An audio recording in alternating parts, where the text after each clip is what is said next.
avec les enfants, ce qui est génial, c'est qu'il n'y a pas besoin de faire beaucoup de choses. En fait, les mettre dans un milieu, les accompagner et la magie opère.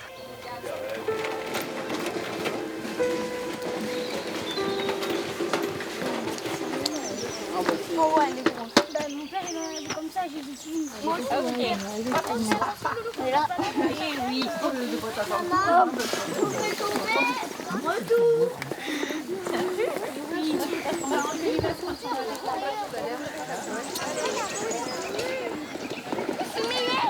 Vous savez ce que c'est? Non. Mélangé avec du crottin de cheval, c'est ça? Oui.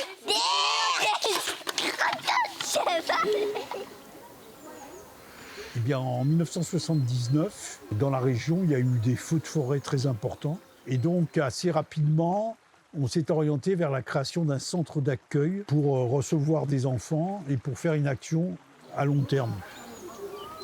Et là, on a eu la chance de rencontrer Marine Baudouin, et qui, avec son mari, avait fait don de ce terrain de 7 hectares constructibles pour faire le bonheur des enfants. Ce qu'on voulait, c'était donc créer un centre d'éducation à l'environnement pour sensibiliser durablement des enfants et des adultes à la protection, à la connaissance de la forêt méditerranéenne. Parce que pour bien protéger la forêt, il faut la connaître. Donc on s'est lancé dès le début dans un projet de construction écologique. Il a fallu 11 ans quand même pour construire le bâtiment. On a organisé des chantiers de jeunes volontaires. On a fait à 80% par nous-mêmes la construction du bâtiment principal.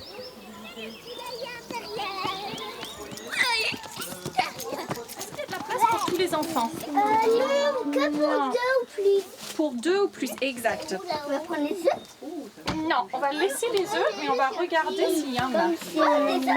Comme si c'est un oiseau qui peut. Mathis, c'est sûr que ça peut voler. Même pas voler. Ouais. Oui, d'accord. Ça dit combien? Oui, d'accord, mais tu veux dire que ça peut sauter? Non, ça va.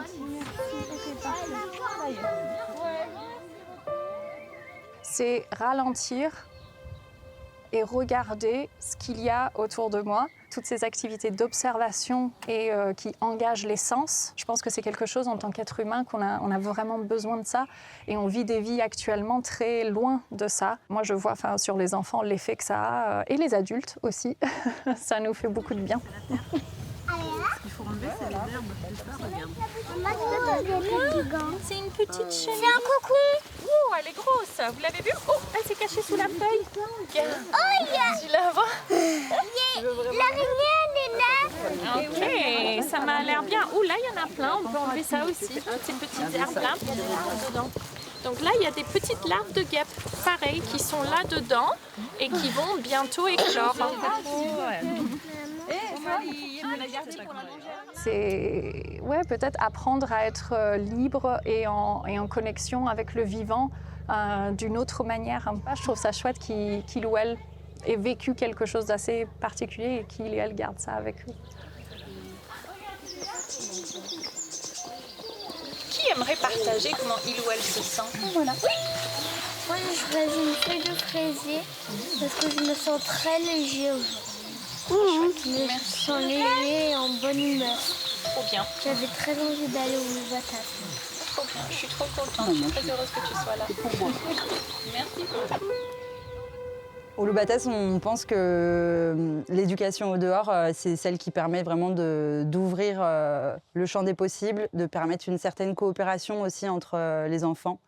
Et c'est ce qu'on cherche par le biais des animations qu'on propose sur toutes les thématiques de la transition écologique. Depuis quelques années, on développe l'essaimage sur le territoire parce qu'on a beaucoup d'expérience et de savoir-faire qu'on souhaite transmettre et dans l'accompagnement, la formation de structures sur le territoire. Le Lubatas a un modèle économique basé principalement sur de l'autofinancement, de par toutes les prestations qu'on propose.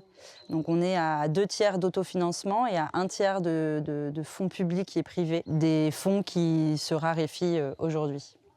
On n'arrivera pas à changer le monde et à réorienter la société vers une société plus juste et plus durable si on n'arrive pas à mobiliser les humains Et pour les mobiliser, il faut passer par l'éducation.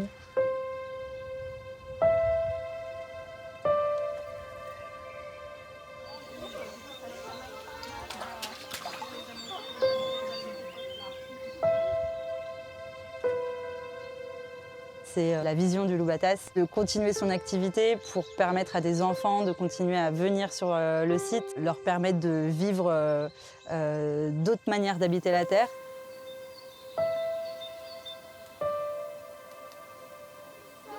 On va planter les graines. On va plutôt mettre les fleurs pour faire venir les abeilles. Super. C'est bon, ça suffit. Maintenant, je vais prendre qu'est-ce qu'Olivia a pris. Et comme il y a des dizaines de milliers d'enfants et d'adultes qui sont passés par ici, je pense que notre action a un impact non négligeable. C'est gros, c'est des petits. Ah, c'est. Il faut que je mette.